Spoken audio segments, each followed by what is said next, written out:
everybody, and welcome to Star Wars Lads. It's another Star Wars Lads special topic episode. My name is Liam, and today I'm going to be talking about something we talk about a lot on this channel, and that is Star Wars comics. So, Star Wars Canon Comics. They're something that a lot of people are overwhelmed by, a lot of people don't want to get into because there are so many. And today I'm going to be doing a tier list where I'm going to be talking about all the Star Wars comics that I've read. There are a few that I haven't read, and I'll mention those in the bit. But all the Star Wars canon comics that I've read, what's worth reading, what's not worth reading, what you can catch up on to read currently with us. And then also, as you know, if you've been following our channel, if you're new, welcome. Thank you. Subscribe below and hit the notification bell so you get the latest Star Wars Lads updates every time a new video comes up. We post Monday, Wednesday, Friday. So 3 days a week, you can get all our Star Wars Lads content 3 days a week if you subscribe and hit that notification bell. But if you have been following our channel, or if you're new, we do release new Star Wars comic reviews every Wednesday, day and date when they come out. So this week we are talking about the High Republic #9 and High Republic Adventures #8. We cover all the High Republic, War of the Bounty Hunters, everything that comes out. So you can keep in touch with Star Wars comics on our channel all the time. So this is kind of just a continuation of that, and to perpetuate this comic conversation as we get more and more into War of the Bounty Hunters, and really an exciting time for Star Wars comics, finally, really for the first time since like canon started. So let's get over to the tier list itself. I always do this a bit differently than other people do. So I start with top three, then I go into A tier, B tier, C tier, and F tier. If you watch my Star Wars characters tier list, you saw that I had top five and then S tier, and then the same tiers that we have now after that. It's mainly just because I was doing 150 plus Star Wars characters, so there were so many. I felt like I needed to distinguish I like to do my top 3 or 5 on these to kind of distinguish what's the best of the best, and then everybody else. And there's so many great Star Wars characters that I had to do an S tier for that, but I'm not doing that for this. Star Wars comics definitely vary in quality, especially in canon. They're not all perfect, and by no means close to perfect, but there are some great ones, and I can't wait to talk about them. So before we get started, yes, as I said, subscribe to the channel, hit the notification bell, and also give this video a thumbs up, hit that like button, comment below, let me know what your favorite Star Wars comics are, if you agree with my tier list, if you disagree with my tier list. I'll leave a link to this tier list that I found on tiermaker.com in the description so you can create your own if you'd like to. But yes, without further ado, let me get to the ones I haven't read. So I already kind of organized these by rough release year and series and everything. And at the bottom, I put the ones I haven't read. I have not gotten a chance to dive into the Age of series yet. I've heard pretty good things about some of these. Some of them people say to skip. I did buy all 3 oversized hardcovers. If you didn't know, I'm an avid comic collector and physical media collector, so I do love oversized comics and hardcover collected editions. So I did buy all 3 of these. I just haven't gotten a chance to read them yet.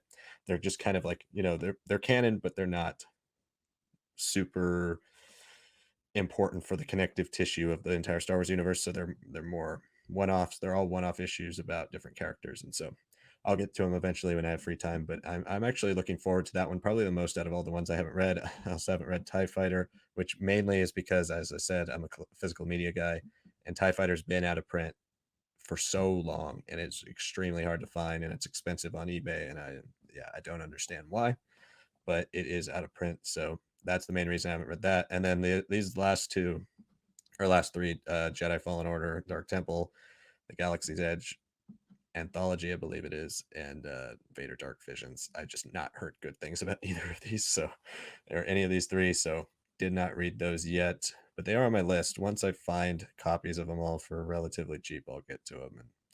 And they're kind of the same thing. They're not pressing canon, so like if they're stuff to ignore, it's kind of those are the ones to ignore for now. But I have read all of the rest of these, and it is cool. This list does include most of the one shots we've gotten as well, because there's a lot of I was going to say a lot of good one shots. There's a lot of one shots in Star Wars canon. Some of them better than others. But let's dive right into the first canon comic, which for a while I had a Darth Maul, son of Dathomir #1, which was going for insane prices on eBay. And I kind of just bought it on a whim because it was a new Star Wars #1 when it came out. We didn't know there was a canon versus non-canon. This is the only one on here that's published by Dark Horse initially. So it was hard to find for a while, and eventually Marvel got the license to republish it under the Marvel banner. So we have this now. This one's great. Honestly, this one's so good. I put it at A. I genuinely have always loved Son of Dathomir, and I think it's just really solid. It tells the story between when we last see Maul in season 5 of Clone Wars, when he's getting electrocuted by Palpatine's Force lightning, and how he transitions from that into where we see him in season 7. So if you have not read that, check that one out for sure. I'll definitely put it in A. I haven't really thought about what my top 3 are fully, but I have a very, very rough idea. I know my top 2 for sure. So honestly, Maul's up there. It could bump up, but I think it just might miss. So going into Jason Aaron's Star Wars. So this one's fringe as well. I think, see, that's the tricky thing on this list. This is the cover for the Jason Aaron Omnibus. It is the cover for Star Wars #1 in the original Marvel line. But I think it is encompassing everything in that Star Wars line, which includes Jason Aaron's run, Kieran Gillen's run, which is kind of underrated, by the way, and then Greg Pak's mini run. Really, it's only like 12 issues or so that ends the whole an original Star Wars line, which takes place between episode 4 and between episode 5. I think for all intents and purposes, I'm going to put this in A. It's really good at the beginning. Jason Aaron's stuff is really solid. He does tail off for me a bit at the end, but it is encompassing basically everything. And I know we've got these events kind of mapped or left out, but I'm going to say that this encompasses all those events as well. Like Screaming Citadel is not great, but Vader Down is a fantastic read. So so Greg Pak's run is pretty skippable. It's not great. Kieran Gillen has some really solid arcs that go through. I like the Jedha arc. I know a lot of people hate that one. I like that one. Hope Dies is great. It's a great arc. And then the next one, or Mutiny on Mon Cala before that, is also really solid. Hope Dies, and then forgetting what the one after that is, but that one's really solid. Luke and Leia and Han, they get stranded on this moon when Sana has to drop them off. That one's pretty good, and then all the Aaron stuff is worth reading. So for the most part, yeah, it's inconsistent if you take it from issues 1 through 75, but for me, I kind of mainly look at this as the Aaron run, and Gillen run's really solid too. And in the context of the rest of these, because there are some really average, mediocre Star Wars comics in here, I'm going to put that in A for now. Okay, so Vader Down. This is going to be the first of my top 3. I'm not putting these in any particular order. I think if you just take this as the event it was, kind of the mini event it was so good. I mean, this is when the Star Wars line was firing on all cylinders. So I got to put it there. And then Screaming Citadel. I really was not a fan of this one. It's odd. At least it's kind of creative, but it's odd, and it doesn't feel very Star Warsy. It's very forgettable, and it's just, yeah, I'm not a huge fan. So I put that at C, as well as Storms of Crate, right? Yeah, that was a tie-in to The Last Jedi. It's a one-shot, really not worth reading. It's serviceable as a tie-in to The Last Jedi. It's a decent story. As good as some of the one-shots go, it's not one of the best, but it's definitely not. There's some genuine stinkers in the one-shot territory, so I put that at F. And this one is close. Empire Ascendant, I'm not a huge fan of either. It's kind of a dull way to wrap up the whole Star Wars line and to transition us into Hoth. It's just kind of disappointing. Nothing really else to say there. There's been a lot of Star Wars comics in the canon that have been really disappointing, but this is absolutely not one of them. This is another top 3 already. So Darth Vader by Kieran Gillen. As I said earlier, we had the Star Wars run and we had the Vader by Kieran Gillen run. This run introduces Dr. Aphra, introduces BT and 000, Black Chrysanthemum. I mean, there's some great additions to the Star Wars comic world that have come from this. It's an absolute must read. The Vader lines have all been fantastic. This one is phenomenal. I don't know if I want to say what my favorite Star Wars comic is, but if you have been watching our show at all, you probably know what it is, at least in canon. But the Kieran Gillen Vader run, I know the omnibus is long out of print and very hard to find. So, but you can get paperbacks of these, and I have the first all 25 issues, and I read it when it was coming out, and it's phenomenal. It's really great. The Vader, you really get into Vader's headspace, but it also so between the first 6 issues of Vader, this one intersected with the Jason Aaron line a lot, and so between the first 6 issues of Vader and the first 6 issues of Star Wars, we actually get some really meaningful reveals for comics. Like we get some really big stuff that happens in the world of comics, and one of those things I always mentions this during our show as like a benchmark for how we should be grading canon material and its overall importance, especially when it comes to comics, is we get the reveal of how Vader finds out Luke is his son in the Vader comic and in the Star Wars comic. Like concurrently as those are going on, Boba Fett finds out that Luke is a Skywalker and delivers that news to Vader. That hooked me instantly. So yeah, and this is a must read for sure. Okay, so moving on. This was one of the first really disappointing comics in the canon. I put Princess Leia at sea mainly because it was so disappointing because in that first wave, right, we had Kieran Gillen and Jason Aaron. Jason Aaron had done Thor, but Jason Aaron wasn't Jason Aaron as we know him now. Like he was in the middle of his Thor run. He hadn't, gone on to do uh, War of the Kings and or not War of the King, War of the Realms, and all these like massive things for Marvel Avengers, and so we were still getting a taste of, you know, him as an up and coming maverick for the comic book industry, and so we he wasn't the biggest name on the Marvel books at the time. The biggest name was Mark Waid writing Princess Leia. If you don't know who Mark Waid is, I mean, he's written The Flash, he's written Fantastic Four, Justice League, Tower of Babel. Oh my God, one of my favorite comics of all time. So him coming to Star Wars was, I was extremely excited for Leia, even though I didn't think these miniseries sounded that interesting at the time. But in 2015, I just wanted everything Star Wars I could possibly get as we were building The Force Awakens and Mark Waid writing a Leia book. There's some cool ideas in here. I like how it deals with the bit of the trauma about moving on from the destruction of Alderaan, the trauma we don't get to see in episode 4. But ultimately, most of it's forgettable, and it's kind of like it's just an underwhelming story. So it's going and see. And I hate to do this, but Chewbacca is not very good.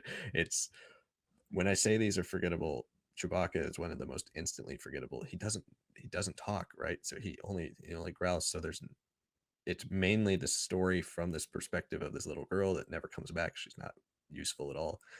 It's really not a good, not a great story, unfortunately. So I have to put it at F.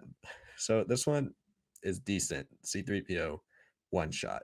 It tells us how he got his red arm. It's a little, adventure between C3PO and a bunch of droids.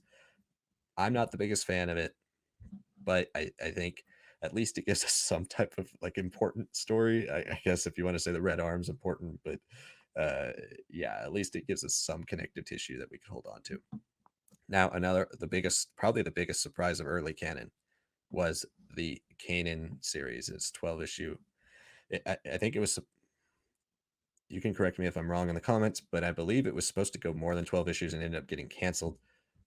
And it's written by Greg Weisman, I believe. The Kanan series is way better than we ever thought it would be, because especially as tie-ins go, this was a tie-in to Star Wars Rebels kicking off, and we get the origin story of Kanan. We get Order 66. We get to see his master Depa Billaba. We get Commander Gray and Captain Styles. We get this whole great arc of Kanan's upbringing and story, and it connected well to A New Dawn, where we see Kanan in his later years, right before Rebels, where he meets Hera. But we got so much to Kanan in those early years, right as Rebels was starting. It really gave us a lot to work with and to really appreciate about his character. And if you have not read this one's great. I know. I don't know if it's in paperback. I know the hardcover is out of print and now getting hard to find, but it is definitely worth your time and worth reading. So I like Shattered Empire more than most people, and I think it did come out at that time when Aftermath came out, and it was full of kind of disappointing Star Wars stories where we thought we were going to get some actual answers post Return of the Jedi, because we had 30 years before The Force Awakens. So we thought we might actually get to see some of the things that our characters have been doing. And even if it didn't connect to The Force Awakens directly, but at least got to see something. And yeah, this is mainly just an excuse to give one-off adventures with each of the big three, I guess big four, because with Lando, and it's decent. Yes, a little forgettable. Yes, not what we were wanting at the time, but I enjoy it. I love the covers, and the Luke story is good. It also introduces us to Poe's parents, Kes Dameron and Shara Bay. So that was kind of a cool connection.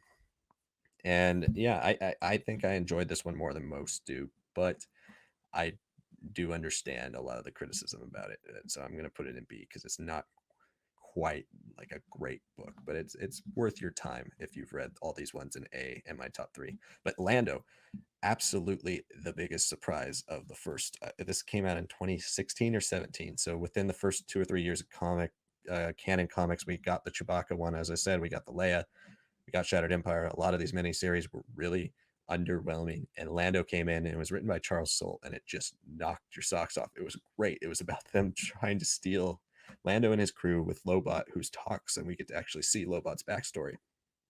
It's about their crew trying to steal a yacht from a high-profile Imperial, and whose yacht does it end up being? Palpatine's. And so, yeah, as you can imagine, hijinks ensue. There's some sad moments. There's some really powerful moments, and we get a lot more to Lando's story and who he is before Empire Strikes Back, and kind of get under that skin of who this guy is under the scoundrel persona. And so I really love this one. I know this is one of the favorites amongst Star Wars canon comic fans, and I absolutely recommend you reading this like right away. Honestly, it's so good, and it's quick read, 5 issues, so you can get that done pretty early. I love, don't love, I really like a lot of what Darth Maul tried to do.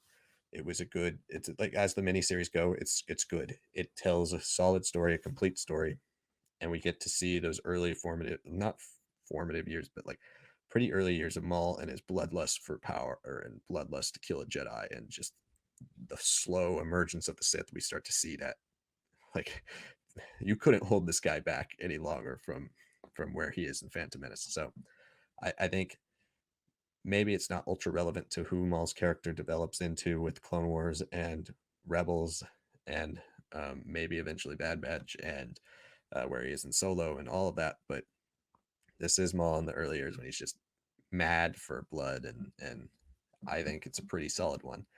One of the more disappointing ones to me was Obi-Wan and Anakin, as I've said many times on our shows or my tier list. If you haven't watched that, Obi-Wan is my favorite character. I'm really looking forward to this. There was a bunch of books when I was a kid,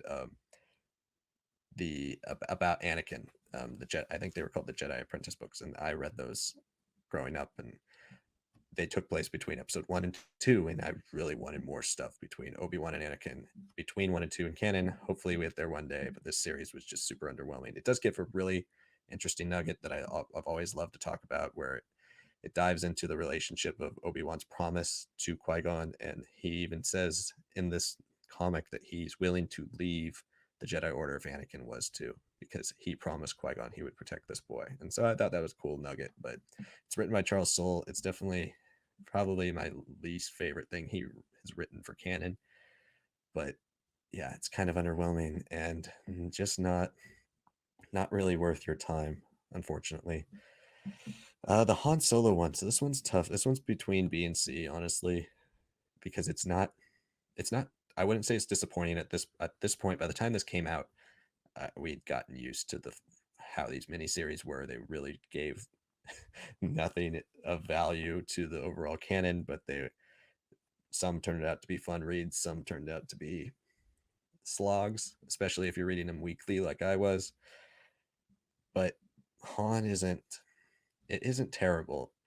Well, I guess it's not terrible, but it is kind of bland. I just think I'm going to have so many C's, so I'm going to drop it in B, because it is upper C, lower B. It's a good one. It's another one that very forgettable, but it is a fun Han Solo story. It might be worth reading one time. I read it way back when it came out, and it's not the worst thing I read. It's pretty good. It's pretty good. I'll give it B. So we have the K2so and Cassie and Andor one shots, and as far as one shots go, I think this might be my favorite, and it might be a controversial opinion, but I put it in B. I think if this doesn't get retconned, it's going to be expanded upon greatly and used a lot in Andor, and it might be completely irrelevant by next year. But as the origin story of how the two of them met, I liked it. I liked it. It's a short. I'm glad we're doing Andor. I'm glad we're giving them more time because they deserve it, and I prefer to see that story given a bit more. But as it stands, this is a decent introduction to how they met, and I I like it. Okay, so Afra is a tough one because I'm not a huge Afra fan. I like the character. I love what she's done for Star Wars comics. I genuinely do. I love that we now have a character that has almost transcended comics that a lot of Star Wars fans know and they've never read comics that we could end up seeing in live action one day or at least in animation. I love what Afra and what her series has really meant for Star Wars comics, that we can get original stuff within this realm, and it doesn't directly connect to bounty hunters, but it's kind of how we like with bounty hunters, where we are getting original stuff in this realm and things are able to spin off each other. But I'm not a massive fan of hers. I think it's, when it comes to Star Wars comics, as I've said, there is like there's the stuff that's really great and then everything else, and then it's just kind of a matter of what's least disappointing and what's just like kind of average, kind of like the C is kind of the disappointing tier. The B is like, oh, it's pretty good, it's worth reading once. And then the A is, it's really great. And Afra is definitely above all these, easily above all these, but it's definitely below all these for me. So I think I'm going to put it in A, purely for what she's done and what her series has done for Star Wars comics, how it's contributed and really expanded the world, and how it's we're able to spin off characters and stuff from her books and really make something out of the Star Wars comics universe, make something that rewards us for reading these, and rewards us for being a fan of Star Wars comics for many years and keep following even through some of these average at best lines. And so it is nice to have Afra there, even if I it's a lot of people love this stuff and it's really fun. They're all really fun stories, but I just don't like, I like her as a character, but she also seems similar to a lot of other Star Wars characters. She's, it's a lot of scoundrelly type stuff, which I like. I'm more of a Jedi guy, as I've said many times. I'm more of a Jedi Force, like lore mythology type person. So it's not necessarily my bread and butter, but I really appreciate what this has done. I do love the omnibus. I love that we got an omnibus for a character that was created in Star Wars comics. It's great. And yes, I'm gonna put it at the bottom end of A because I really appreciate Afra, if nothing else. But on the complete opposite end of the spectrum, this is probably my least favorite Star Wars comic I've ever read. It's the DJ Most Wanted. DJ is a very divisive character in Last Jedi, and this one shot was really not for me. I really did not like it. I did not enjoy anything about it. It gives nothing, like no nothing to the canon, nothing really to the character DJ. It's genuinely so mediocre. It's not worth tracking down. It really isn't. I don't recommend it. Uh, so okay, Afra is another one, or not Afra, Phasma. Phasma is another one that I like better than a lot of these, but it is still kind of underwhelming. So I'm gonna put it in C. It's just I kind of forgot it was even a thing, to be honest. I read it a while ago. It takes place between Force Awakens and Last Jedi. It's how she gets out of the trash compactor and all that. Yeah, it's decent. The books are better. So they don't really have anything to do with each other. But yeah, if you're gonna read more about Phasma, read the books. Mace Windu. So this was supposed to kickstart an entire line of Jedi Knight series or Jedi Master series where we were getting these I think it was called Jedi of the Republic, and there was gonna be a Kit Fisto one and all these things, and this was so bad we didn't get it anymore. It's really not. It's not for me. It's we get some decent we get some decent stuff with Mace Windu and his backstory. The art is really odd. The story is bland and forgettable. I it's there's some pretty bizarre art. I'm not the harshest critic of comic art because I can't draw worth a lick. So I appreciate everything those guys do, and you know it's it's genuine talent to be able to draw, and it takes love and passion to be able to draw a comic. But this one was just kind of bizarre, and the story was really just bland for me. Other than the nuggets we get about his former master and all of that, it's not really worth your time at all. Okay, so the best Star Wars comic in canon so far, and it's yet to be topped, but we could have something as Star Wars Canon Comics are going in the right direction. We could have something eventually, but Darth Vader by Charles Soule, Darth Vader, Dark Lord of the Sith, as it is called. It takes place right after Episode 3. It's a masterpiece. I don't want to spoil really anything if you don't know anything about it, but it's fantastic. It's Charles Soule is his best. It's my favorite Vader line in out of all of them. It's the best Star Wars canon comic, and it's absolutely one of the best canon things that has come out since 2015. Definitely worth your time. Definitely worth reading. There is an omnibus coming soon, so if you want it in oversized format, you can get that. I think the oversized hardcovers are out of print. That's what I have, and I also have the first 25 issues. If you can get them that way, you can get them in paperback. They're always in print because this story is fantastic and it's really beloved. So definitely worth your time. So Poe, I'm back and forth on Poe because Poe, I do like that it's a longer running series. It was originally 26 issues, I believe, and then it expanded to 31 after, I think it was after The Last Jedi. And yes, it's Poe, it's Black Squadron, it's good. I think for me it starts stronger than it ends. It kind of drags, but it is stuck in that timeline of like trying to build up to Force Awakens and then trying to go after Last Jedi and bridge that gap between Last Jedi and Rise of Skywalker. I think it's a good series. If you're interested in that timeline, it's one of the best things that has come in the post Return of the Jedi timeline for Star Wars in terms of canon comics, but it's still not quite what I wanted. But it is a solid series nonetheless, and you do get attached to some of the characters, and it does enhance a little bit of the films because you know some of these characters. So recommend that. Beckett is another one shot that I thought would be just as bad as DJ, and it's not quite as bad. It's still not great. It's still pretty mediocre, but it is a story about Beckett, and that is it. And that's unfortunately the thing with these one shots. It's like, well, it's a story about X character. It doesn't really have to do with anything. You won't feel happier now that you've read this when you go back and watch Solo. In fact, you'll probably forget about it instantly. But it's not a complete waste of time reading it like the DJ one is. So this was one that is criminally underrated in my opinion, and it is Han Solo Imperial Cadet. This introduces us to the character of Valance or Valence. I don't really know exactly how to pronounce it. I've always said Valance. And he's the star of the Bounty Hunter line. So if you want to get into the Bounty Hunter line and you like that character and you want to learn more about it, it starts in Han Solo Imperial Cadet. And this is way better than it had any right to be. It's a spinoff of the Solo series. It takes place before we see him in Solo fighting for the Empire, like basically between when he joins and when we see him a few years later when he meets Beckett.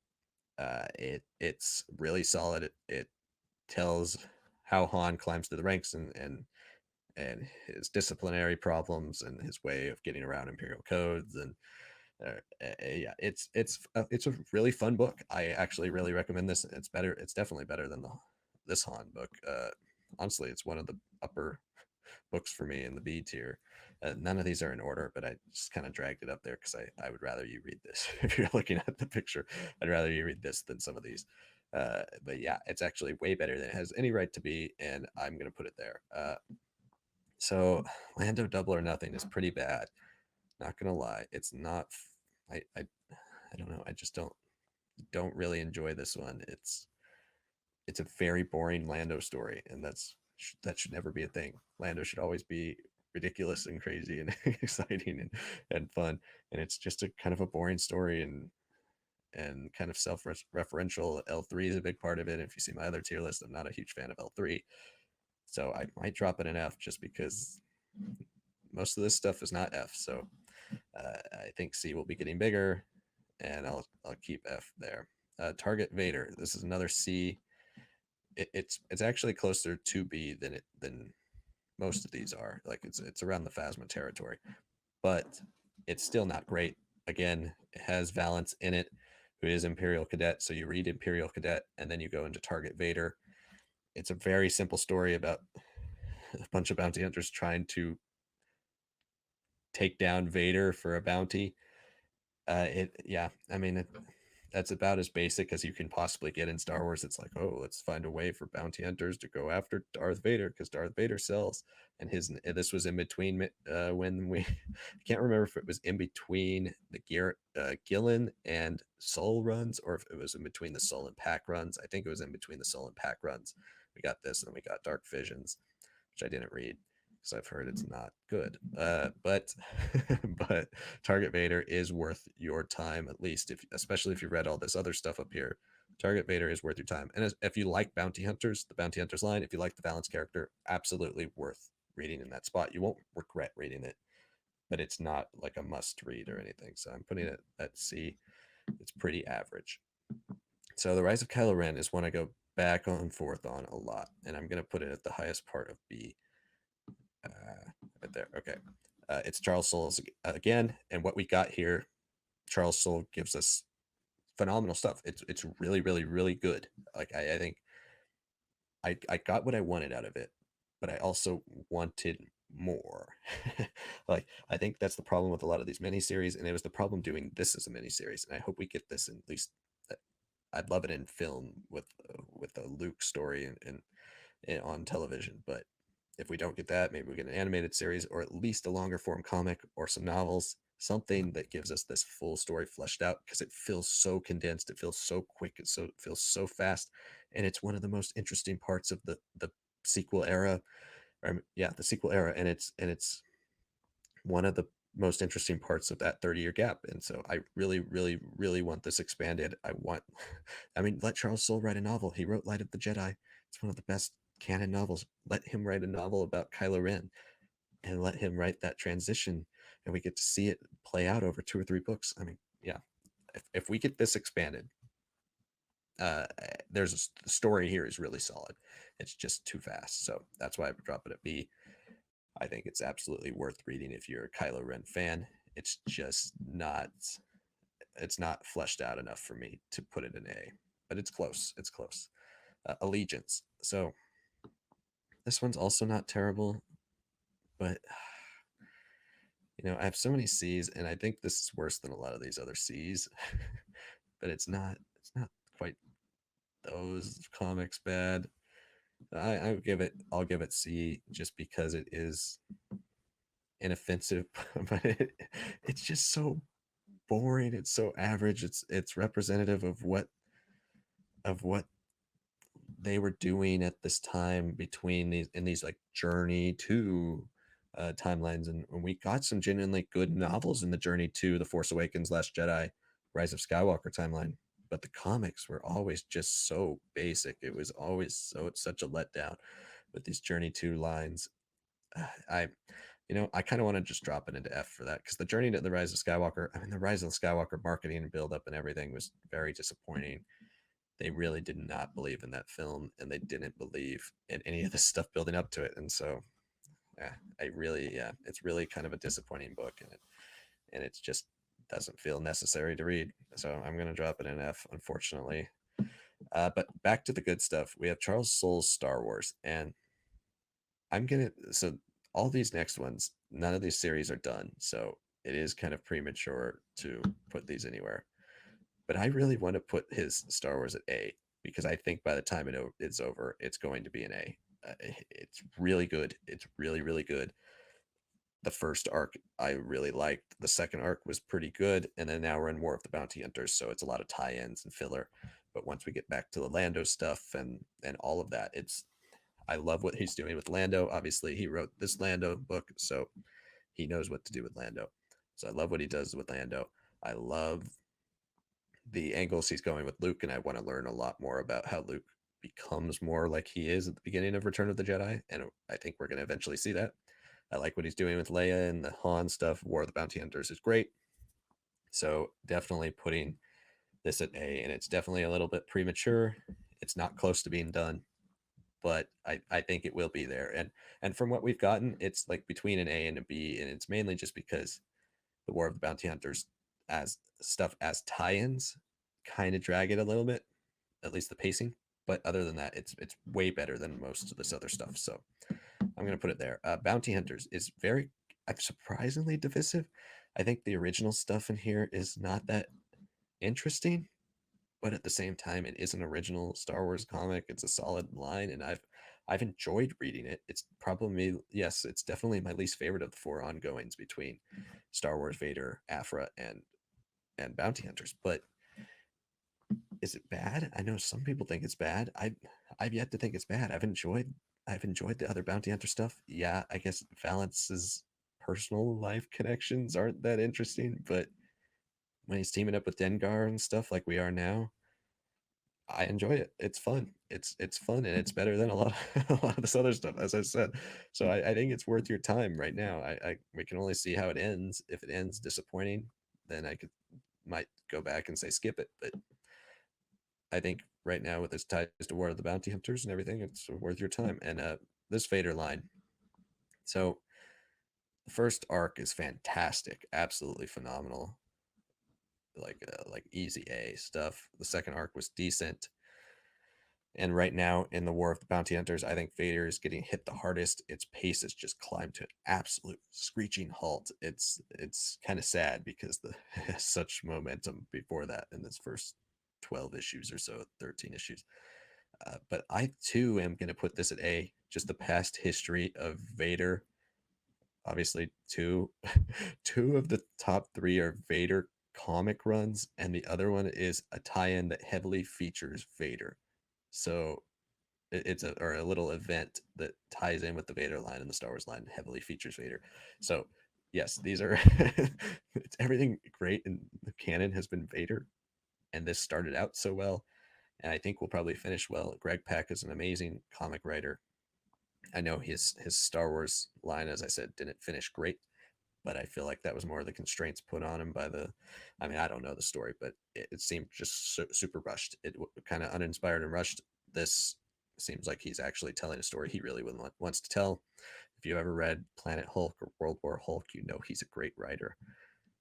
I'll give him the benefit of the doubt and say that I think this will eventually get back to where we were once it stops, forcing itself into the tie-ins of War of the Bounty Hunters. Aphra, so yeah, kind of. As I said, I'm not the biggest Aphra fan, so I'm going to put her back at B just because this is the original series. This was really kicked it off. I don't.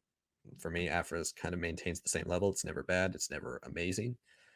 There's a couple of arcs that are very, very good, but for me, it's kind of all the same level. But obviously, this one gets the appreciation boost versus this one is just more stories, and also we are kind of grinding a bit to a halt in the War of the Bounty Hunters with Aphra. She doesn't really seem like she belongs there yet, but maybe she would eventually will. So this is the War of the Bounty Hunters. I mean, as we've gotten 3 issues in, it's an A. It's great. It's really great, and I think once people can just read the event, they'll love it. So definitely check that out and check out all our reviews. As I said, every Wednesday for War of the Bounty Hunters. Jabba one shot. Again, another one that's kind of just I don't know. It's between B and C. It's not bad. It's better than Beckett. It's better than all these. So I guess I'll give it B. I'll give both of these B. They're not bad. And maybe it's just because I've enjoyed War of the Bounty Hunter so much that I've enjoyed, and I love what they're doing with Zuckuss and 4LOM, or I used to say 4LOM, but in the book it says 4LOM. So uh, you can pronounce it however you'd like. but I've really enjoyed the War of the Bounty Hunters, so I think I'll throw them in B just because it's, for me, it's kind of all one big thing. And High Republic. High Republic. If you have not picked up High Republic, it's really, really great. I think it's better than everything in the B tier, so I'm going to bump it up to A. It's definitely towards the bottom of A, but it is really, really solid. And I don't know how long it's going to run, but I feel like there's some big stuff coming, and they are treating. I appreciate the fact that they are treating the High Republic comic as if it was just as important as the novels. Were getting like the full Drengir plot in the comics after it was introduced in Into the Dark, so they're not saving stuff for the books and saying, well, it's just comics, because a lot of times people do that, and it's sad for us comic fans as somebody, as a reader of DC and Marvel, who all their story is from these comics. We know how amazing, and past Star Wars comics too, as past Legends comics, we know how you can tell such amazing stories in comics. The Old Republic is Knights of the Old Republic series, all that stuff, some amazing storytelling there. So I think the High Republic and War of the Bounty Hunters puts us in a really, really good direction, so that we're closer to getting those actual, like, important events in Star Wars comics that make people go, I want to read that because I want to know what happens to Kira in War of the Bounty Hunters. I want to know what happens in High Republic. Why is it tying in directly to Rising Storm, which is a comic written by the same guy who's writing this, or I mean, a novel written by the same guy who's writing the comic. They're giving a lot more care and time to the comics now, and I know it's a medium that doesn't make nearly as much money as novels or film or television or whatever, but we can all it's absolutely worth your time, and it's absolutely worth reading a lot of these comics. So you can pick up pretty much all of these in trade paperback format anywhere. I would say go to your local comic book store because they really need your help, but if you can't or you don't have one, check out Amazon. They have it in stock trades online. If you don't know in stock trades, I buy stuff from them quite often. It's 42% off base price, so you'll get really good deals on all your comics there. And I'm not sponsored by any of these people. I just love comics, so I want you guys to get the best deal and to really dive into Star Wars comics. So thank you so much for watching. This was another tier list, Star Wars Canon Comic tier list. Thank you for watching, and please hit that like button if you haven't. Subscribe to our channel. Hit the notification bell so you know when all the new Star Wars Lads content is coming out. We release videos, as I said, Monday, Wednesday, Friday. Wednesday is our newest comic reviews. Every Wednesday, day and date, what we're reading is what's coming out. So we're reviewing those. We're talking about those every single Wednesday. And then Friday, Star Wars Lads show. Right now, we're taking your comments, and we're going to talk about them on the show. We're also talking about any news, anything that comes out that week. So it's kind of the culmination of the week type show. It gives a roundup of everything. So stay tuned for the Star Wars Lads show on Fridays, and then Mondays, as this video was, and as you've seen our videos in the past, whether it's Sunnock's video last week about the sequel trilogy improving over time, kind of like Clone Wars, and Clone Wars improved the prequel trilogy and all of that, and then or my video 2 weeks ago, the top 10 characters that should be in the Bad Batch, or my video about my favorite random background characters in Star Wars. We're giving you guys a lot of cool creative content that is coming out through Star Wars Lads YouTube channel. So check our videos out Monday, Wednesday, Friday. You can follow us on social media at Star Wars Lads, Facebook, Instagram, TikTok. You can find us there. You can also listen to our Star Wars Lads episodes on podcast platforms, Apple, Spotify, and Anchor. You can find us on all those podcast platforms of your choice. So thank you again for watching. We'll see you all on Wednesday for our newest comic reviews, and thank you for supporting our channel and giving us a like and subscribing and all that good stuff. Hope you guys enjoyed this. Comment below. Let me know what you thought and what your favorite comics are. So we'll see you later.